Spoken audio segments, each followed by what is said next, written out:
Mangaka use genre to give readers some assumptions right off the bat. Many readers decry writers who write too closely to genre convention, this reader included.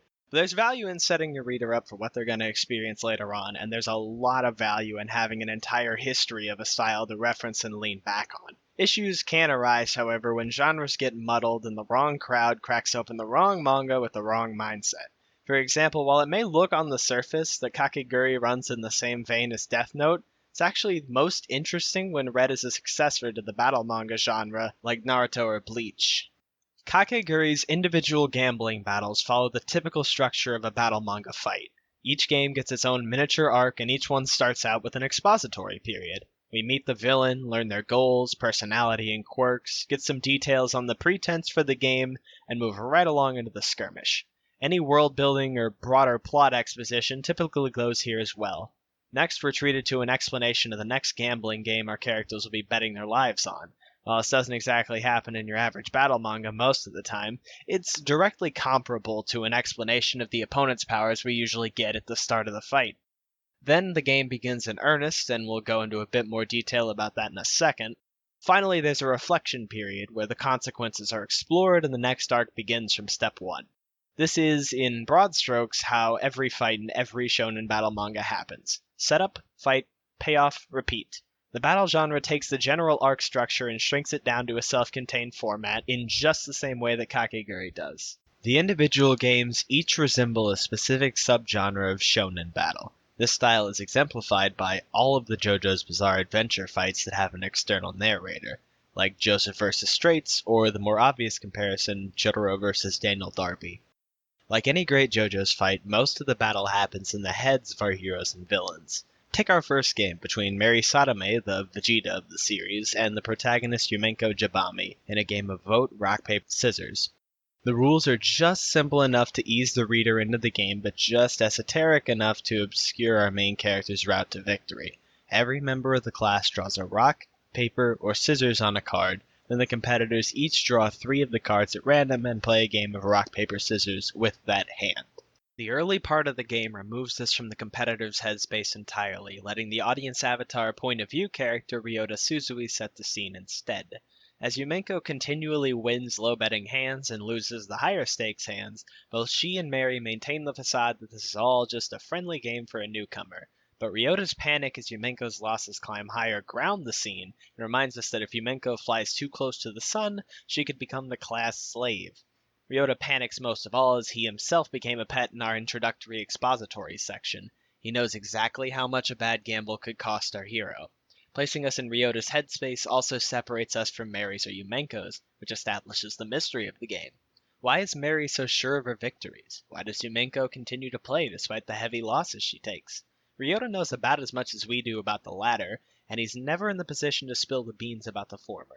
So the author never has to choose between making the viewpoint character frustratingly cagey, I must do that thing to this person, or opening the box on the mystery too early. JoJo's employs this strategy as well, like during Joseph vs. Straits. Any speculation as to what's going on comes from Smokey, who obviously has no idea what Joseph has in store. This feeling of suspense is integral to any fight scene in a manga, right up until the climax makes everything make sense. The climax here comes in the last game, when Yumenko bets a huge amount of yen and the psychological focus turns to Mary. Yumenko has to goad Mary into the 10 million yen bet, and we get our first taste of Yumenko's superpowers here. She's an expert at psychological manipulation and pushing her opponent headlong into a mistake.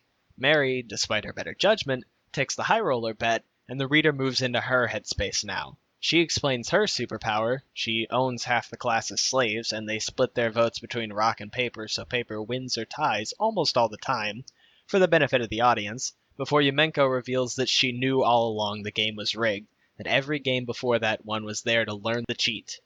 Neither of these are superpowers in the traditional Kamehamehas and Gum-Gum Pistols sense of the word. They're clearly cut from the same cloth. Both are unique to the characters and convey a very clear sense of their strengths and weaknesses.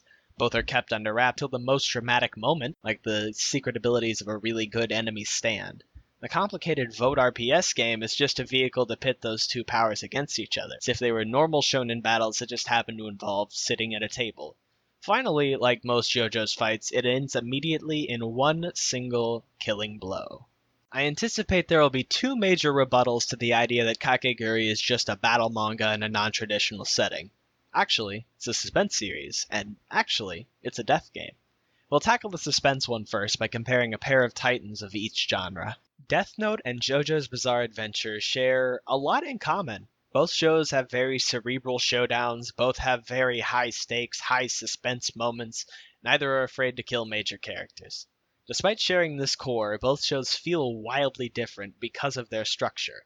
Remember earlier when I said I was talking about the regimented structure most battle manga have in common? Setup, fight, payoff, repeat?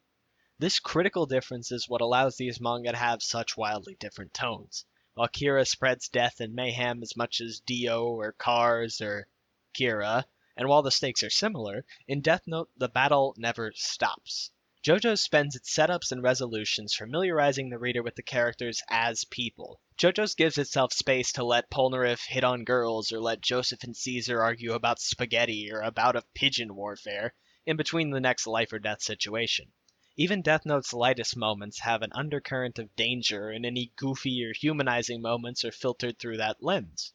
While Elle and Misa goof around about cake, people are dying. The lack of a heavily segmented narrative and an unrelenting tone of dread are what separate the suspense manga genre from suspenseful battle manga.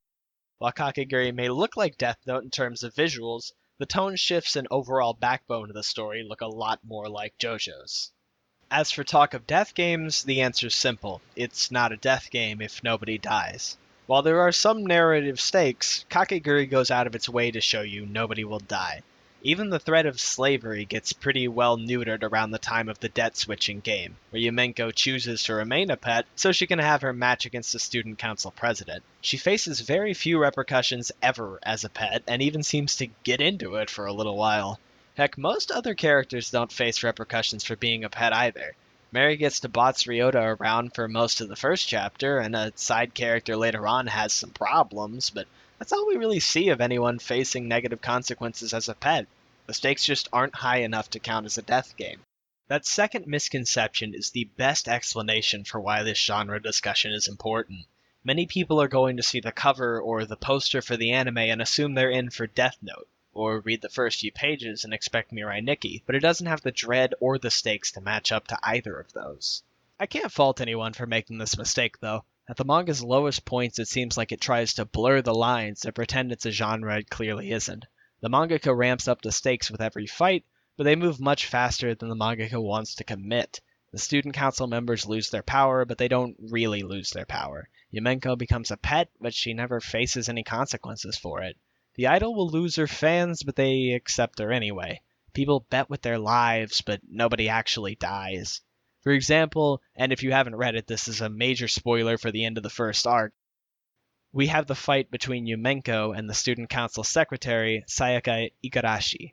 At the beginning, the characters face some believable stakes. If Yumenko loses, she goes so deep into debt that neither she nor anyone else could ever recover.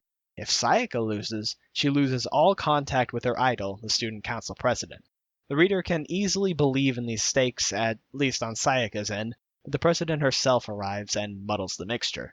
She takes them to a 5-story tower and decides the loser of the duel must jump from the top floor, all while carrying on an air of sadistic pleasure, implying that she never really cared for Sayaka the way Sayaka cared for her. Then, when Sayaka loses, she takes the leap from the top floor and lives? And the president likes her, so she stays on the council? Then why did we do any of this? Why was the president so excited at the thought of somebody jumping, or of Sayaka getting kicked off the council? Why did it matter? All this serves to make the reader skeptical the next time somebody's close to death. These kinds of things would matter less if the manga focused less on the consequences and more on the games, like battle manga tend to do. But by putting on the airs of a death game manga, then the mangaka changes and disappoints the reader's expectations significantly. Alright, time to wrap it up. What have we learned? Genre sets expectations, and Kakegurui sets them wrong. Seems like a suspenseful drama in the vein of Death Note or Mirai Nikki, but in reality it has all the structure and backbone of a battle manga, like Naruto or JoJo's Bizarre Adventure. If you read expecting a suspense drama, you'll be disappointed at the lack of meaningful stakes in the narrative and the moments of levity that detract from the feeling of dread. If you read expecting a battle manga, you'll quite enjoy trying to figure out the games and how the characters cheated them. Probably appreciate the wild cast more since you know they're not likely to be temporary. While it's the mangaka's job to set expectations properly, failing to do so won't always kill the experience for the reader, so long as they learn what they're getting into before it's too late.